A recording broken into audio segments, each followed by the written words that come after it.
안녕하세요. 오늘도 사연살롱을 찾아주셔서 감사합니다. 전 올해 20대 후반으로 그림을 전공해 미술학원 강사를 하는 박예지예요. 부모님 걱정거리에서 당당하게 부모님 자랑으로 등극했던 이야기를 전해드리고 싶어서 이렇게 사연을 쓰게 되었어요. 물론 저보다 제 남편의 역할이 컸지만요. 갑자기 뜬금없는 이야기일 수 있는데 요즘은 옛날과 다르게 평균 연령이 많이 올라갔잖아요. 100세 시대라 젊게 사시는 분들도 많고요. 제가 막내라 부모님이 60대 초반인데 외모만 본다면 40대 후반, 50대 초반이라고 해도 믿을 정도로 정말 관리를 잘하셨어요. 저희 부모님만 그런 게 아니라 요즘 추세가 그런 것 같아요. 그래서 그런지 10살 차이 나는 오빠 결혼할 때만 하더라도 언제 결혼하냐고 등 떠미셨던 것 같은데 저는 막내라 그런지 요즘 분위기가 막 일찍 결혼하는 건 아니라서 그런지 언제 좋은 짝 만나 결혼하냐고 부모님이 제 걱정을 많이 하셨거든요. 그런 제가 내노라는 의사 사이를 데리고 왔으니 집안 분위기가 어땠을지 짐작이 되시죠? 잠깐 상상하셔도 정말 좋아했을 거라는 걸 눈치채셨겠지만 상상하시는 것 이상 저희 집안에선 버선발로 나가 맞이해 주실 정도였어요. 왜냐하면 저희 집에선 제가 골칫거리라면 골칫거리였기 때문이에요. 저희 집은 대대로 의사를 하는 남들이 말하면 소위 명문가의 집안이죠. 할아버지 그 윗대부터 시작된 의사라는 직업이 할아버지 아버지 그리고 오빠들까지 계속 이어서 명맥을 유지하고 있었으니까요. 단 하나 고명딸이라 불리는 막내딸인 저만 빼고요. 어릴 때부터 하얀 의사 가운 입은 할아버지와 아빠를 봐서 그런지 의사는 내 직업이 아니라 그들의 직업이라고 무의식 중에 떠올렸던 것 같아요. 그리고 공부에 흥미가 없기도 했고요. 그러다 보니 매일 교과서에 그림 그리며 놀기 일쑤였고 다행이라면 그 그림이 꽤 괜찮았다는 거, 그 덕분에 유학까지 갈 수 있었고 미술 전공으로 강남에서 미술 강사로 일할 수 있게 된 거죠. 다른 사람들이 들으면 그래도 나름 탄탄한 커리어에 자기 앞가림 잘하는 걸로 보일 수 있지만 집안에선 언제까지 할 수 있을지 모르는 미술 학원 강사 일에 철없이 놀러 다니는 것만 좋아하는 막내딸일 뿐이었던 거예요. 좋을 때다. 너 예지한테 그런 소리 하지 마. 오빠가 매일 귀엽다고 잘한다 응석 다 받아주니까 제가 정말 그런 줄 알고 곧 서른인데 저러고 있잖아. 엄마는 내가 뭘 어떻게 하고 있다고. 꼭 내가 읊어줘야 해? 이렇다 할 연애 한번 안 하고 그렇다고 좋은 선짜리 들어오는 것도 마다하고. 너 결혼 생각은 있는 거야? 그렇게 놀기만 하다 나이 차면 그나마 좋은 자리도 다 누가 꿰차고 재치로 들어갈 거 아님 정신 차려 이거사. 엄만 요즘에 누가 결혼해 문관목 맨다고 그래. 능력 있으면 혼자 살아도 좋은 거지. 엄정아 박세리 다 못 봤어? 능력 출중한데 다 혼자 살잖아. 혼자가 편한 거야. 뭐라고? 갈 때 못 갔으니까 마음에 차는 사람 없어 혼자 사는 거지. 결혼하고 싶은 눈치들 빤히 TV에 비치는 거 보고도 그래?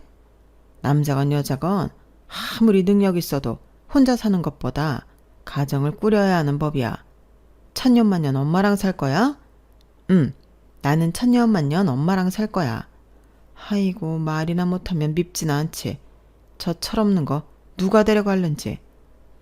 정신이나 제대로 박힌 놈이면 좋겠는데. 그런 사람이 저런 철없는 내 딸 마음에 들어한다고 누가 장담해.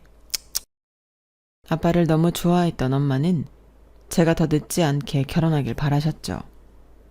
그와 반대로 초반에도 이야기했지만 요즘은 100세 시대. TV 연예인들을 보더라도 40대 전후반에 결혼한 사람들이 많아졌잖아요. 딱 하나 걸리는 게 있다면 출산인데 그마저도 관리 잘해서 그런지 손예진도 30대 후반에 결혼했는데 바로 임신돼서 건강한 아들 낳고 잘 살고 있고요. 그런 모습을 봐서 그런지 결혼에 대한 걱정하는 엄마가 오히려 전 더 이상하게 보이더라고요. 괜한 걱정한다는 느낌이었거든요. 그런데 운명은 정말 어디서 어떻게 찾아올지 모르는 것 같아요. 제가 강남에서 미술학원 강사로 일하다 보니 가끔 병원이나 기업체에서 전시회를 열어달라는 요청이 들어올 때가 있거든요. 그날도 평소처럼 강남 한복판에 있는 대형 종합병원에서 환자들과 보호자들을 위한 힐링 아트 전시회를 기획해달라는 의뢰가 들어왔어요. 선생님, 이번 전시는 좀 특별하게 해주세요. 우리 병원 원장님이 예술에 관심이 많으셔서 직접 참관하실 예정이거든요. 병원 기획팀 직원분이 그렇게 말씀하시길래 더욱 신경 써서 준비했죠. 환자분들이 보시기에 따뜻하고 희망적인 느낌을 주는 작품들로 구성했어요. 전시회 오픈 당일 평소보다 일찍 도착해서 마지막 점검을 하고 있는데 누군가 뒤에서 말을 걸더라고요. 안녕하세요. 혹시 이번 전시를 기획하신 분이세요? 뒤돌아보니 키가 크고 단정한 인상의 남자분이 서 계시더라고요. 하얀 가운을 입고 계신 걸 보니 이 병원 의사분인 것 같았어요. 아, 네, 안녕하세요. 땡땡아트에서 온 박예지라고 합니다. 김태준이라고 합니다. 이 병원에서 내과 전문의로 일하고 있어요. 작품들이 정말 따뜻하고 좋네요. 환자분들이 많이 좋아하실 것 같아요. 감사합니다. 아픈 분들께 조금이나마 위로가 되었으면 하는 마음으로 준비했거든요. 그분은 제 작품 하나하나를 정말 진지하게 보시더라고요. 그냥 사교적인 말이 아니라 정말 관심을 가지고 계신다는 게 느껴졌어요. 이 작품은 어떤 의미인가요? 색감이 참 독특하면서도 마음이 편안해지는 느낌이에요. 아, 이건 제가 할머니와 함께 보낸 어린 시절을 떠올리며 그린 작품이에요. 할머니 손에 이끌려 동네 뒷동산에 가서 함께 본 석양 풍경이거든요. 그래서 이렇게 따뜻한 느낌이 나는군요. 정말 좋은 기억이 담겨 있네요. 대화를 나누다 보니 이분이 정말 진심으로 예술을 사랑하시는 분이라는 걸 알 수 있었어요. 의사라는 직업 특성상 딱딱하고 차가울 거라는 편견이 있었는데 태준 씨는 정말 따뜻하고 섬세한 분이셨어요. 시간 괜찮으시면 언제 커피 한 잔 해요. 미술에 관심이 많았는데 배울 기회가 없었거든요. 설명 들으면서 보니까 또 다른 재미가 있네요. 이렇게 시작된 인연이 자연스럽게 이어졌어요. 처음엔 예술 이야기로 시작했지만 점점 서로의 일상과 꿈에 대해서도 이야기하게 되었죠. 저는 환자분들을 치료하면서 느끼는 게 몸의 상처보다 마음의 상처가 더 깊은 경우가 많다는 거예요. 그래서 예지 씨 같은 분의 작업이 정말 소중하다고 생각해요. 정말요? 사실 집에서는 제 일을 좀 시시하게 보는 경향이 있어서. 전혀 그렇지 않아요. 예술은 사람의 마음을 치유하는 힘이 있어요. 그것만으로도 충분히 가치 있는 일이죠. 태준 씨의 말에 마음이 따뜻해졌어요. 처음으로 제 일을 진심으로 이해해주고 인정해주는 사람을 만난 것 같았거든요. 그렇게 서로를 알아가며 태준 씨가 정식으로 프로포즈를 하셨을 때 정말 기뻤어요. 그리고 집에 가서 부모님께 말씀드리며 결혼하고 싶다는 의사를 내비쳤죠. 어머, 우리 예지가 드디어. 그런데 어떤 분이야? 어디서 만났어? 나이는? 부모님은 두 분 다 살아계시고? 엄마는 하나씩 말해. 그렇게 여러 개를 물어보면 뭐부터 말해야 할지 모르겠잖아. 우선 직업은 의사고 나랑 6살 차이나. 뭐라고? 의사? 정말? 엄마의 목소리가 한 옥타브 높아졌어요. 아빠도 신문을 내려놓고 저를 바라보시더라고요. 어느 병원? 무슨 과? 나이는? 집안은? 강남에 있는 땡땡 병원이고 내과 전문인데 집안은 아직 자세히 안 물어봤는데. 아우, 우리 예지가 정말 복덩이구나. 강남 대형병원 의사라니 엄마가 얼마나 걱정했는데. 엄마는 정말 하늘을 날 것 같아 하셨어요. 그동안 저 때문에 얼마나 걱정이 많으셨는지 그때 새삼 느꼈죠. 양가 부모님께 인사드리며 결혼식을 준비하면서 시어머니 되실 분을 만났던 게 아직도 생생하게 기억나요. 시골 장터에서 나물 팔며 고생하셨던 그 거친 손으로 제 손을 꼭 잡아주시면서 눈물까지 글썽이셨거든요. 세상에 서울 처자가 참 곱다 고와.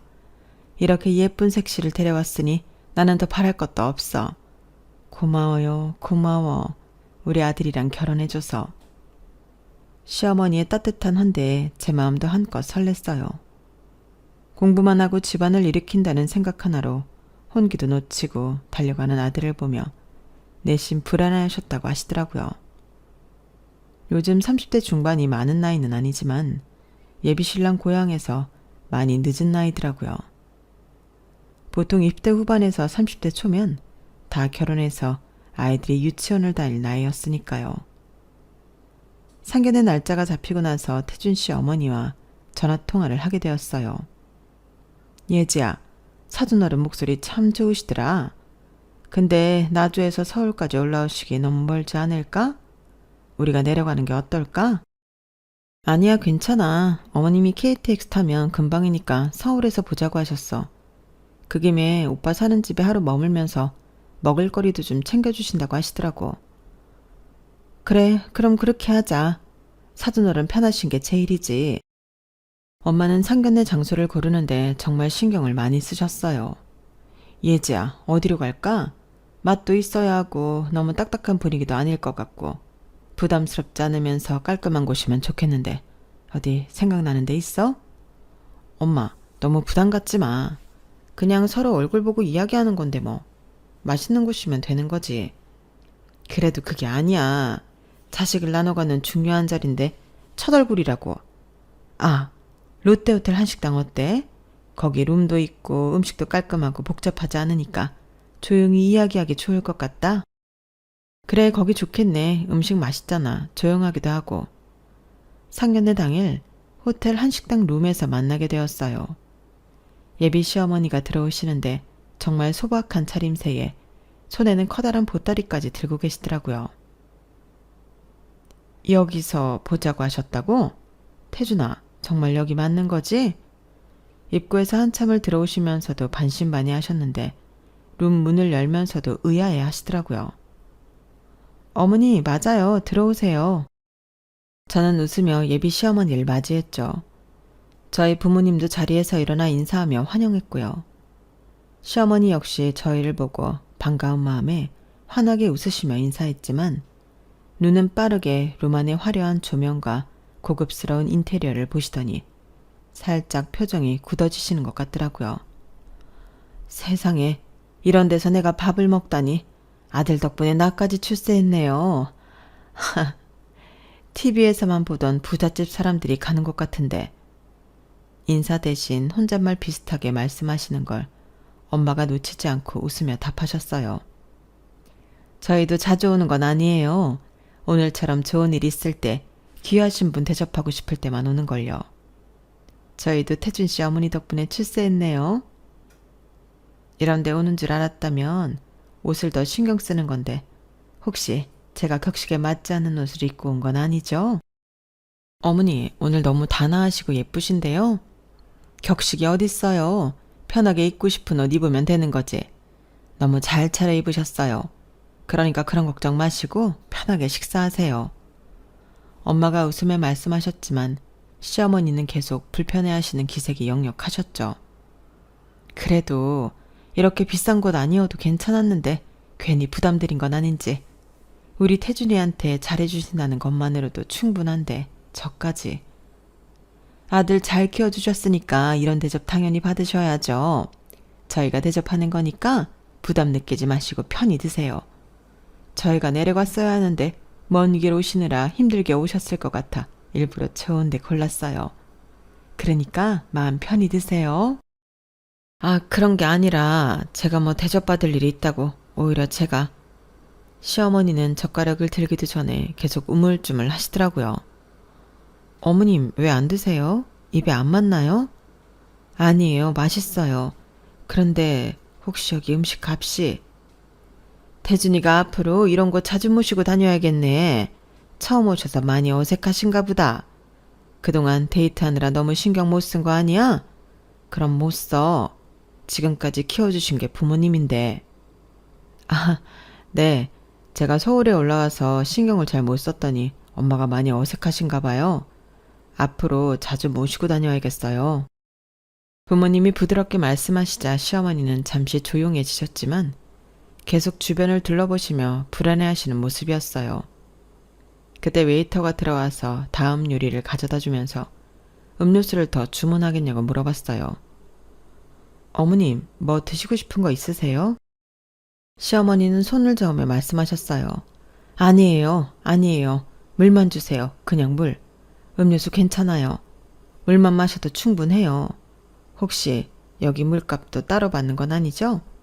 TV 보니까 비싼 곳은 외국물 주면서 가격도 따로 치던데. 여기 그런 곳 아니에요. 그러니까 편하게 드시면 돼요. 그 순간 분위기가 조금 어색해졌어요. 시어머니가 계속 돈 걱정을 하시니까 즐거워야 할 상견례가 자꾸 무거운 느낌이 되더라고요. 엄마, 정말 편하게 드셔도 돼요. 앞으로 제가 자주 모시고 다닐게요. 서울 사람들은 예진애가 아니더라도 좋은 날 있으면 이런 데서 분위기 내고 그래요. 그래. 그렇다면 다행인데.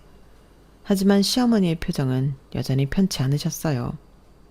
마치 자신이 이 자리에 어울리지 않는다고 생각하시는 것 같았어요.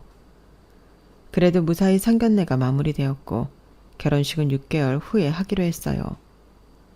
시어머니는 태준 씨 집으로 가시고 저는 부모님과 함께 집으로 돌아왔어요. 집에 도착하자마자 엄마가 부산하게 움직이시더라고요. 예지야, 잠깐만 이리 와봐. 엄마가 뭘 좀 싸줄게. 이거 좀 태준이네 가져다 줘. 뭘 싸줘? 어머님이 태준 씨 챙겨주러 오신 거잖아. 그래도 그게 아니지. 사시는 동네 아니니 정육점 어디 고기가 좋은지도 모르실 테고 저녁하라고 냉장고 열어도 아무것도 없으면 막막하실 텐데. 에이, 그래도 태준 씨가 애도 아니고 알아서 하겠지. 이것만 가져다 줘. 오늘 꼭 안 먹어도 되는 거고 그래도 고기만 있어도 밥 한 끼 해먹는 거 어렵지 않으니까. 이왕이면 좋은 거 드시라고. 그렇게 말씀하시면서 엄마는 냉장고에서 어제 사오신 툭불 한우를 꺼내시더라고요. 정 여사님, 마음은 충분히 알겠습니다. 그렇잖아도 어머님 아까 엄청 부담 느끼시던데 이걸 가져가라고? 서울이니까 툭불이라고 비싸게 파는 거지. 고깃질은 오히려 사돈 집 근처가 더 좋을걸? 괜히 돈 쓰고 마음 상하실까봐 그래. 그래도 이건 좀 과한 것 같은데? 그냥 태준이는 냉장고에 넣어도 며칠 머무르실 수도 있다며. 엄마는 간단하게 주신다면서 한우 외에도 과일이며 이것저것 더 챙겨주셨죠. 정말 정성이 가득한 보따리가 돼서야 멈추셨어요. 제가 더 들고 갈 수 없다고 사정사정을 했거든요. 태준 씨 집에 도착해서 초인종을 누르니 예비 시어머니가 나오셨어요. 예지야, 낮에 보고 또 봐도 반갑네. 태준이 보고 싶어 왔어? 어서 들어와. 아니요, 어머님 뵈러 왔어요. 나? 아유, 이게 다 뭐야. 무겁겠다. 이리 줘, 내가 들어줄게. 한아름 들고 있는 보따리를 보시곤 놀라시더니 무겁겠다며 들어주셨죠. 엄마가 가져다 드리래요. 사돈 어른이? 이 많은 걸 다? 언제 장 보셨대? 우린 헤어지고 막 들어와서 한숨 돌리려는 참이었는데. 미리 장 받았던 거예요. 일부러 장 본 거 아니고 저희 먹으라고 사다 둔 건데 어머님 오늘 올라오시자마자 상견례장 오시느라 정신 없으셨을 거라고. 시어머니는 엄마가 싸주신 보따리를 푸시며 눈이 커지셨죠. 이게 뭐야? 한우? 툭불? 이거 엄청 비싼 거 아니니? 비싼 건 둘째치고 혹시 어머님 입맛에 안 맞을까 걱정하셨어요. 어머님 동네 정육점에서 더 싱싱하고 좋은 고기 팔 텐데 하시면서요. 저는 혹시나 예비 시어머니가 부담을 느낄까봐 엄마가 했던 말을 빌려 말했죠. 아무리 방금 잡은 고기가 맛있다고 한들 툭불이라고 인증하는 고기만 할까? 이게 다 얼마치야? 낮에도 비싼 데서 맛있는 거 사주시느라 돈 많이 쓰셨을 텐데 괜히 올라와서 사돈 부담만 드리는구나. 아니에요, 어머니. 저희 늘 먹던 대로 드리는 거예요. 그러니까 부담 느끼지 마세요. 일부러 더 하거나 그런 거 하나도 없어요. 그래, 엄마. 예진애가 잘 살긴 해도 일부러 잘 보이려고 막 꾸미는 스타일은 아니야. 그러니까 그렇게 부담 느끼지 마. 어머님도 아버님도 형님들도 다 진심이셔. 아무리 잘 살아도 그렇지. 얼마나 잘 살길래 이렇게 비싼 고기를 이만큼이나. 부모님이 혹시 사업하시니? 아니요. 어머님은 가정주부세요. 아빠는 의사고요. 아, 아버님이 우리 태준이처럼 의사시구나. 엄마, 그냥 의사 아니고 의사 집안이야. 대대로 의사 집안. 병원도 운영하셔. 병원을? 아유, 나는 그냥 서울 찾아 만나 결혼한다고만 알았는데 우리 예지가 서울 부잣집 딸내미였구나. 그런데 아무것도 가진 게 없는 우리 집을 반대 안 하시고. 어머님, 반대를 왜 해요? 저희 집에서는 오빠 양팔 벌려 환영하는 분위기예요. 제가 의사가 안 돼서 집안에서 늘 걱정이 많으셨거든요. 그런데 의사인 오빠와 결혼한다고 하니 얼마나 좋아하시는데요. 그래, 그나마 다행이네. 형편이 기울어도 우리 태준이가 의사라. 그러시더니 말끝을 흐리셨죠. 그리곤 시어머니는 계속 하늘을 보시면서 복잡한 표정을 지으셨어요. 하지만 한편으론 차라리 잘 된 거라고 생각했네요. 어떻게 하다 보니 저희 집에 대해서 별다른 말을 안 했었는데 이번 기회에 알려드리는 게 나중을 위해서라도 더 나을 것 같았거든요. 그렇지 않으면 매번 너무 많은 돈을 쓴다며 걱정하실 것 같았으니까요. 어머님, 정말 부담 갖지 마세요. 저희 엄마가 어머님 뵙고 너무 좋아하셔서 그런 거예요. 그래, 고마워, 예지야. 정말 고마운데 내가 이런 거 받는 게 익숙치 않아서. 그래서 그래, 마음은 진짜 고마워. 그날 밤 태준 씨와 통화할 때 시어머니가 계속 그 이야기를 하셨다고 하더라고요. 엄마가 밤 늦게까지 한우 이야기 하시더라. 너희 집이 정말 잘 사는 집인 것 같다고. 당신은 뭘 해드릴 수 있을지 모르겠다고.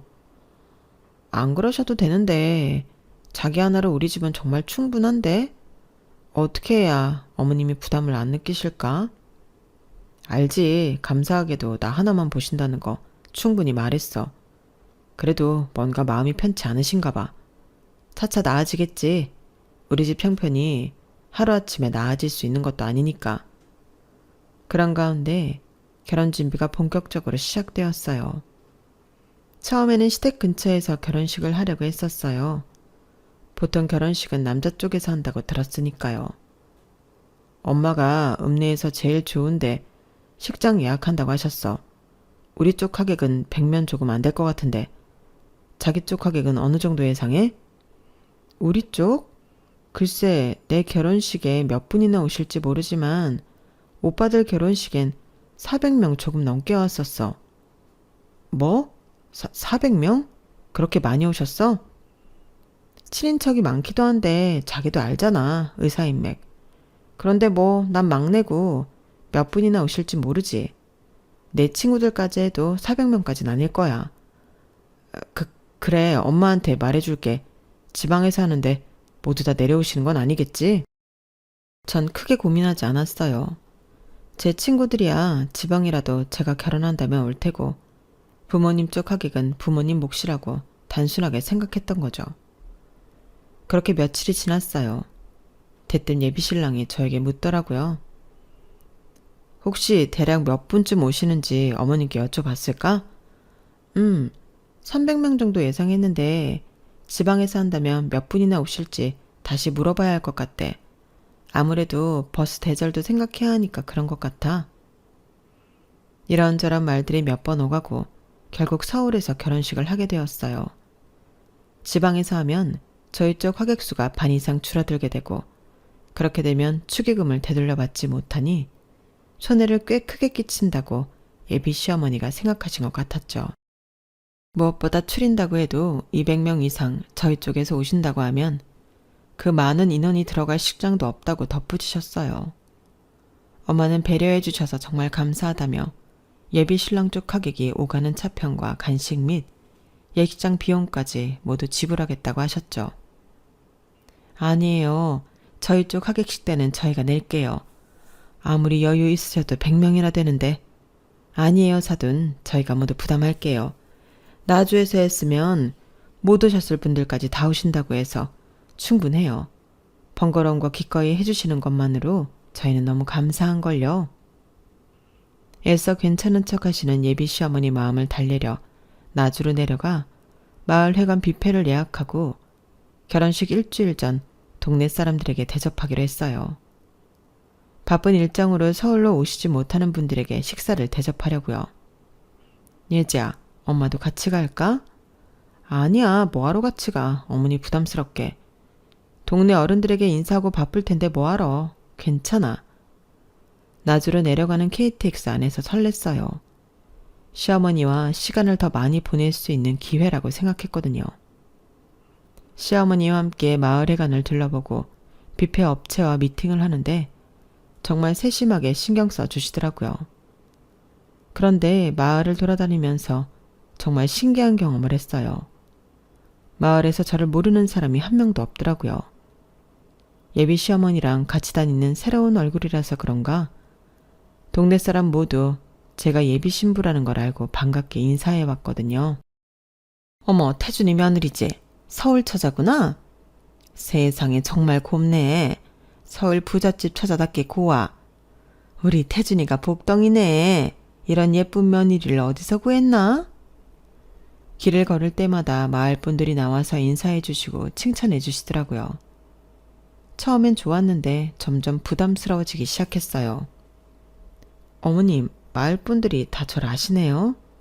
그럼 우리 태준이가 의사 된다고 온 동네가 얼마나 자랑스러워 했는데 그런 태준이가 서울 좋은 집 딸과 결혼한다니까 소문이 안 날 수가 없지. 시어머니 말씀에 뭔가 복잡한 기분이 들었어요. 좋은 의미로 말씀하신 건 알겠는데 왠지 마음이 무거워지더라고요.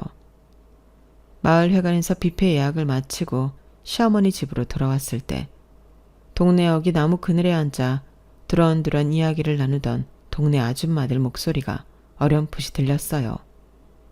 태준 엄마 복 터졌네. 서울 부잣집에서 버스까지 데려준다며? 마을 회관 뷔페도 며느리 쪽에서 다 내준다고 하던데? 아들이 의사 만들더니 아주 복이 넝쿨채로 들어오네. 팔자 폈네 폈어. 별다른 말 없이 시어머니와 동네를 돌아다녔을 뿐인데 이미 동네방네 소문이 다 난 것 같았죠. 기분이 묘했어요. 시골은 비밀도 없나? 싶은 느낌이라고 하는 게 맞을 것 같아요. 그렇게 서울로 올라온 지 며칠 지나지 않아 엄마가 갑자기 저를 부르셨죠. 예지야, 이리 와봐. 이거 내려가서 내가 직접 전해줘. 사돈어른께 드릴 예단 준비했거든. 엄마가 정성스럽게 포장한 상자를 보여주시는데 생각보다 단촐해 보였어요. 오빠들 할 때만 해도 새언니들이 이것저것 꽤 많이 가져왔던 것 같은데 제 것은 상자 하나뿐이었거든요. 엄마, 이게 다야? 큰오빠 결혼할 때 새언니가 금반지 목걸이 세트로 가져다 줬던 것 같은데 둘째 오빠는 또 어떻고 거실 장식품도 바꿔주고 이거 말고 따로 집에 뭐 주문한 거지? 아이고, 딸은 다 예쁜 도둑이라더니 성의 없이 보낼까봐 벌써 걱정하는 거야? 아니, 그렇잖아. 우리도 받은 게 있었는데 이렇게 작은 상자 하나라니 이래도 되나 싶어서 그렇지. 엄마도 좋은 거 바리바리 보내드리고 싶어. 그런데 엄마가 사돈댁에 가본 것도 아니고 만나 뵈니까 편하게 입으시는 거 좋아하시는데 사용하지도 못할 금은 모아 보내면 좋은 소리 못 들을 것 같고. 하긴 아마 받자마자 이게 다 얼마야. 나는 이런 거 잘하지도 않는데 하시면서 어쩔 줄 몰라 하실 거야. 그래, 그래서 그냥 현금으로 넣었어. 필요하신 거 사시고 우리 집에 보내실 때도 걱정 없이 하시라고. 얼마나 넣었는데? 보통 예단으로 1両 넣나? 경우에 따라 다르지. 물가도 고려해야 하고 그래도 넉넉하게 넣었으니까 걱정 말고 전해드려. 엄마는 그렇게 말하면서 상자를 열어 보여주셨죠. 안에는 고급스러운 봉투가 정갈하게 들어있더라고요. 현금이라며 왜 이렇게 두께가 얇아? 설마 수표로 나온 거야? 사용하기 불편하게? 무겁고 번거롭게 현금으로 어떻게 넣어? 통장이랑 카드로 준비했어. 태준이한테 통장 하나 만들어라고 했거든. 태준이 명이니까 사용하시는데 불편하지 않으시겠지. 엄마는 많은 고민을 하신 것 같았죠. 다음날 저는 다시 KTX를 타고 나주로 향했어요. 엄마 마음이 잘 전달되었으면 하는 바람으로요. 예비 시어머니는 저를 보고 반가워하셨지만 예단을 전해드렸을 때 반응은 제가 예상했던 대로였죠. 간소화해도 되는데 뭘 이런 걸 보내셨을까? 서로 자식을 나누는데 감사함을 표현하고 싶으셨대요. 이것저것 보내드리고 싶었는데 엄마가 오빠들 결혼할 때 받아보니까 예쁜데 취향이 다르니 서랍 속에 넣어만 두신다고 아쉬워하셨어요. 그래서 어머님이 편하신 대로 쓰셨으면 하는 마음에 현금으로 준비했다고 들었어요. 현금? 네. 태준 씨 명의로 된 통장이랑 카드 그리고 도장까지 있으니 편하게 사용하시면 된다고 말씀하셨어요. 그렇게 엄마 말씀을 전하는데 예비 시어머니가 갑자기 핸드폰을 꺼내셨죠. 어디론가 전화하시는 것 같았는데 첫 말씀이 안 그러셔도 되는데 라는 걸 듣는 순간 저희 엄마에게 걸었다는 걸 충분히 알 수 있었어요. 10억이요? 아니 그렇게나 많이 보내셨어요. 예단에 담긴 상자를 아직 열어보지 않으셨던 예비 시어머니는 통장을 직접 보기도 전 엄마에게 액수를 듣고 놀라셨죠. 도저히 못 받는다는 말씀도 하셨고요. 하지만 엄마가 감사해서 더 드리고 싶은데 부담 느끼실까봐 마음 표시만 했다는 말에 더 이상 아무 말도 못하시고 전화를 끊으셨어요. 도무지 안 되겠다. 이거 도로 가지고 가라. 한두 푼도 아니고 내가 이 돈을 어떻게 받아? 안 돼요, 어머니. 저 이거 가지고 가면 엄마한테 혼나요. 예단비로 드리는 거고 저희 집안에서 드리는 만큼 이건 어머님이 잘 사용해 주세요. 한참을 실랑이 한 끝에 시어머니는 결국 받으셨지만 내내 떨떠름한 표정이셨어요. 그날 저녁 늦게 서울로 올라와야 했어요. 다음날 학원에 중요한 수업이 있었거든요. 다음날 오후 갑자기 제 핸드폰으로 문자가 왔어요. 백화점 명품관에서 결제되었다는 알림이었는데 금액을 보고 깜짝 놀랐어요. 무려 1,800만 원이었거든요. 급하게 예비 남편에게 전화를 걸었어요. 신혼집 안에 들어갈 자잘한 물건들을 알아보는데 같이 매장에 갈 시간이 잘 안 맞았어요. 그래서 시간 날 때 필요한 것들 구매하라고 제 카드를 태준 씨에게 줬거든요. 그런데 그동안 아무것도 사지 않던 사람이 갑자기 2천만 원 가까이 결제했다는 게 놀라웠죠. 무료가 없는 줄 알았는데 아니었나? 싶은 생각이 들면서 뭘 샀나 궁금했어요. 자기야, 혹시 뭐 샀어? 카드 결제했다고 문자 왔는데 금액이 생각보다 꽤 커서 뭐 좋은 거 나한테 말도 안 하고 샀나 해서. 어? 나 아무것도 안 샀는데? 예비 남편도 당황한 듯 말을 하다가 멈추더니 당황한 목소리로 말하더군요. 아, 맞다. 지난번에 엄마 용돈 드리려고 카드 드렸는데 내 카드인 줄 알았는데 네 카드였어. 미안해. 다시 가지고 온다면서 깜빡했어. 어머님이 쓰신 거라고? 평소에 용돈 드려도 차곡차곡 모으시고 안 쓰시는 분이라서 괜찮을 줄 알았는데 금액이 커? 미안. 얼만지 이야기해주면 바로 보내줄게. 아니야. 잘못 결제된 거 아니고 어머님이 사용하신 거면 됐어. 전화를 끊고 멍하니 앉아 있었어요. 어제까지만 해도 10억 예단을 받고 부담스러워 하시던 분이 갑자기 1,800만 원을 쓰셨다는 게 이해가 안 갔거든요. 더구나 평소에 용돈도 잘 안 쓰시던 분이 말이에요. 이틀 연속 나주행이 부담스럽긴 했지만 도저히 궁금함을 참을 수가 없었어요. 게다가 어제 예단 전해드렸을 때 어머님이 불편해하시던 표정이 계속 마음에 걸렸거든요. 다음날 오전 다시 KTX를 탔어요. 이번엔 왠지 발걸음이 무거웠어요. 시댁에 도착해서 문을 열고 들어서는 순간 거실 식탁 위의 광경에 눈이 멈췄어요. 뜯지도 않는 명품백이 놓여 있었거든요. 유명 브랜드의 로고가 선명하게 보이는 쇼핑백이 그대로 놓여 있었어요. 어머님 안녕하세요. 아, 예지야. 어제 보고 또 보네? 전화도 없이 무슨 일이야? 시어머니가 나오시는데 평소와 달리 당황하신 듯 뭔가 경계하는 듯한 표정이었어요. 말투는 평소처럼 다정했지만 눈빛도 어딘지 날카로워 보였고요. 저는 최대한 밝게 웃으며 말했죠. 그냥 뵙고 싶어서 왔어요. 어머님 쇼핑하셨나 봐요. 식탁 위 쇼핑백을 보며 자연스럽게 이야기를 꺼내자 갑자기 시어머니 얼굴이 급변했죠. 마치 제가 스위치를 누른 것처럼 표정이 일순간에 바뀌는 게 무서울 정도였어요. 쇼핑? 왜? 난 백화점 가면 안 되는 사람이니? 목소리가 갑자기 날카로워지더니 온화하셨던 평소 말투는 온데간데 없이 한껏 상기된 얼굴로 저에게 소리치셨어요. 왜? 나는 명품 좀 사면 안 돼? 어머님, 그게 아니라 고작 10억 보내놓고 뭐 하라고? 누굴 거지로 알아? 시어머니가 갑자기 소리를 지르시니까 저는 당황해 그 자리에서 얼어붙을 수밖에 없었네요. 시어머니의 갑작스러운 폭발에 저는 그저 멍하니 서 있을 수밖에 없었어요. 뭐라고 대답해야 할지도 모르겠고 괜히 말 잘못했다가 화만 더 돋을 것 같았거든요. 어머님, 제가 잘못 말한 것 같아요.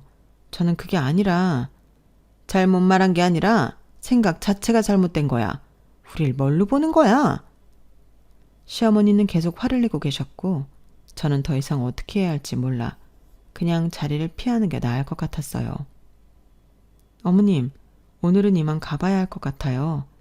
다음에 어머님 기분 풀리시면 다시 올게요. 황급히 시댁을 나와 바로 엄마에게 전화를 걸었어요. 놀란 가슴이 진정되지 않아 목소리가 떨리고 있었죠. 엄마, 나 지금 어머님 네 놀러 갔다가 놀라서 아무 말도 못하고 나왔어. 어? 왜? 무슨 일이 있어? 어머님이 갑자기 화를 내셔서 내가 엄마 말을 잘못 전했나? 아닌데, 뭔가 오해를 하셔도 단단히 하신 것 같아. 전화 너머로 엄마의 한숨소리가 들리더니 차분하게 말씀하셨죠. 뭐라고 했는데? 저는 어제부터 오늘까지 있었던 일을 엄마에게 자세히 설명했어요. 예단 전해드린 것부터 카드 결제, 그리고 오늘 있었던 일까지 모든 것을 말씀드렸죠. 내가 직접 내려가야겠다. 예지야, 너 서울 올라오지 말고 거기서 기다려. 엄마 지금 출발할게. 엄마가 직접? 괜찮겠어? 오늘 오지 말고 다음에 오는 게 나을 것 같은데. 어머님 지금 화 많이 나셨거든. 그러니까 더 오해가 쌓이기 전에 얼굴 보고 풀어야지. 멀다는 이유로 널 보냈는데 내가 직접 내려가서 전해드려야 했어. 하여튼 엄마가 해결할 테니까 기다려. 엄마는 4시간 뒤 직접 차를 몰고 나주에 오셨어요. 엄마와 함께 다시 예비 시댁 문을 두드렸을 땐 다행히 예비 시어머니 화가 좀 누그러든 것 같았어요. 다행히 저에게 했던 것처럼 큰 소리는 내지 않으셨거든요. 하지만 여전히 화난 얼굴로 등을 돌리고 앉아 계셨죠. 사돈, 안녕하세요. 제가 직접 와서 전해드렸어야 했는데 죄송해요. 죄송하긴 뭐가 죄송해요. 그렇게 많은 예단비를 보내놓고. 비꼬는 듯한 예비 시어머니 말투가 당신 마음이 편치 않다는 걸 노골적으로 드러내고 계셨죠. 며칠 전 제가 가져다 드린 예단 상자는 거실 식탁 밑에 그대로 놓여 있었고요. 엄마는 그 상자를 집어들고 예비 시어머니 앞에 놓으셨어요. 사돈, 혹시 이 안에 제가 써놓은 편지랑 통장 확인해 보셨어요? 뭘 봐요? 안 봐도 뻔한 거. 돈 자랑하는 거 꼭 봐야 알아요? 내가 이러고 사니까 거지로 하는 거지. 예비 시어머니가 혼잣말처럼 중얼거리셨지만 엄마는 아랑곳하지 않고 상자를 열어 통장과 편지를 꺼내셨어요. 여기요. 이거 보시고 말씀해 주세요. 보냈으면 보시고 말씀하셔야죠. 그래야 오해가 없죠. 오해는 무슨? 누가 오해를 했다고? 엄마가 통장과 편지를 예비 시어머니 앞으로 밀어드리니 못 이기는 척 받아보시더라고요. 엄마 등살에 억지로 편지를 펼치신 예비 시어머니 표정이 점점 변하기 시작했어요. 그리고 통장 내역을 마저 열어보시곤 엄마를 붙들고 갑자기 울먹이기 시작하셨죠. 사돈, 나는 그런 것도 모르고. 그러더니 이내 대성통곡을 하셨어요. 어떤 말이 하고 싶은 것 같았는데 감정이 복받쳐 오르면서 주체 못하시더라고요. 사돈, 미안해요. 정말 미안해요. 그렇죠? 제 마음도 모르시고 화내셨던 거 미안하시죠? 그래요. 내가 정말 잘못했어요. 사실 내가 우리 태준이 빼앗긴다는 생각에 나도 모르게 조바심 나서 내가 너무 속 좁았어요. 예비 시어머니는 눈물을 흘리며 속마음을 털어놓으셨어요. 처음에 태준 씨가 서울 처자와 결혼한다고 했을 때는 마을 사람들이 모두 축하해줬대요. 하지만 점점 잘 사는 집, 대대로 의사 집안이라는 이야기를 듣자 돌변하면서 마음이 복잡해지셨다고 하더라고요. 마을 사람들이 자꾸 태준 엄마 복 터졌다, 아들 덕에 출세했다 이런 말을 하니까 내가 뭔가 얻어먹는 사람 같아서 기분이 이상했어요. 그래도 거기까진 괜찮은데 다들 아들 빼앗긴 것도 모르고 좋아한다고. 네? 그런 말들을 했다고요? 누가요? 아니 누가 제대로 알지도 못하면서. 동네 사람들 다요. 앞집 순이 할멈은 아들 키움값 톡톡히 받았으니 그래도 이득이라는 소리도 하고. 뭐라고요? 아니 세상 어느 부모가 자식 팔아서 돈 번다고 그런 말 같지도 않은 소리를 해요. 뒷집 김씨 할아범은 서울 가면 눈 뜨고 코 베인다는데 저보고 손발 다 베어도 뭐를 바보라며. 세상에 말도 안 돼. 부러우면 부럽다고 솔직히 말하면 되는 거지. 어디서 그런 상스러운 소리를 함부로. 미안해요 사돈. 내가 정말 미안해요. 나도 아닌 거 아는데 그랬는데 예단비라고 10억을 받으니까 정말 이거 먹고 떨어지라는 소리처럼 들리고. 그래도 다행이에요. 이제라도 저희 마음 알아주셔서. 저희는 정말 태준이 잘 키워주셔서 감사해요. 솔직히 의사라고 다 같은 의사 아니잖아요. 아픈 사람 천지인데 집앞그릇 챙긴다고 파업하는 의사도 있고. 태준이는 마음 하나하나가 환자를 위한 진심이 보여요. 사돈이 사랑 많이 주고 키운 거 저희도 알아요. 그래서 정말 감사해요. 고맙습니다. 고맙습니다. 그렇게 두 분의 오해가 풀렸죠. 옆에서 가만히 지켜보던 전 이게 무슨 일인가 싶기도 했고 대체 엄마가 뭐라고 편지를 썼길래 예비 시어머니가 그렇게 대성통곡했을까 싶더라고요. 그래서 양가 어머님이 말씀을 주고받는 사이에 살포시 들여다봤는데 세상에 저 역시 감동에 옆에서 훌쩍이고 말았네요. 편지 내용에는 엄마의 진심이 담겨 있었거든요. 평생을 함께할 내 친구에게 라고 시작하는 편지에는 자식을 낳은 부모로 평생 좋은 친구가 생겼다는 생각에 가슴이 설렌다고 마음을 담으셨더라고요. 그리고 문제의 예단비가 들어갔던 통장, 엄마에게 그런 귀여운 면이 있는지 저도 처음 알았는데요. 1,000만 원씩 나누어 입금하시면서 입금자란에 몇 글자씩 적어 편지가 되도록 하셨더라고요. 아마 엄마 이름으로 돈만 보내면 성의 없다고 느끼실 것 같아 태준이 키우느라 고생하셨습니다. 잘 키워주셔서 감사합니다.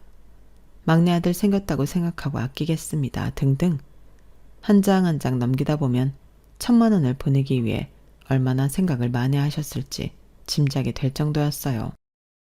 그러니 돈 자랑한다고 오해하셨던 시어머니도 엄마의 진심을 느끼게 되어 오해가 풀린 거겠죠. 이게 벌써 1년 전 이야기예요.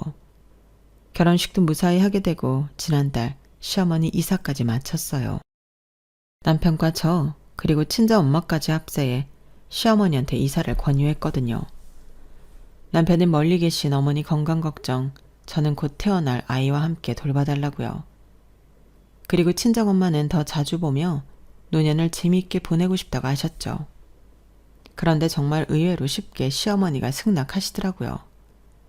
거의 평생을 사신 곳인데 저희 결혼식을 계기로 동네 사람들한테 마음을 다치신 것 같았어요. 미련 없이 그러자고 답하시는 거 보고 저나 남편, 친정엄마까지 다행이다 싶으면서도 걱정될 정도였으니까요. 이젠 그런 걱정 안 해요.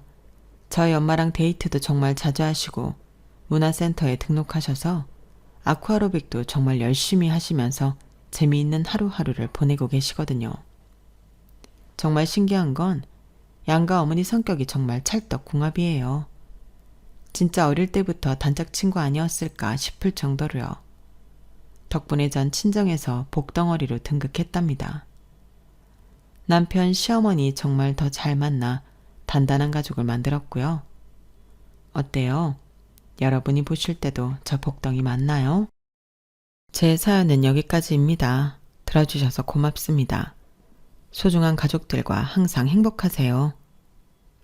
여러분, 사연 댓글에 응원과 현명한 조언 부탁드려요. 좋아요와 구독은 저에게 큰 힘이 됩니다. 오늘도 좋은 일 가득하세요.